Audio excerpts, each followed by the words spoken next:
Hello students, today we are going to learn about the next topic in the chapter 3, that is classification of soils. Coming to the next topic, it deals with the mechanical sieve analysis, that is combined sieve analysis.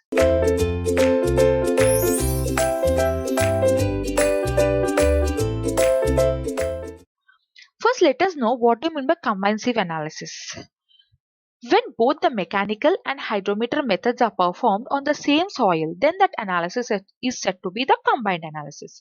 Or it is the soil mass which consisting of the particles of both coarse grained and fine grained. Then that combined analysis is done and more preferred. So the slurry of the soil which is made as mentioned in the wet sieve analysis, this slurry is sieved through the 4.75 mm IS sieve first. Then the material which is retained on the sieve is oven dried and a coarse sieve analysis is performed.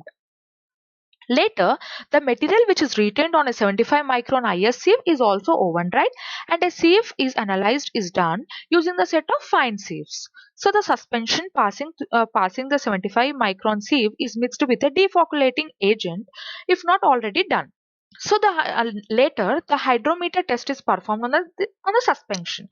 The percentage finer than any size can be calculated on the basis of the original mass of the soil which is taken for the combined analysis, and then it is calculated for the further results. Thank you.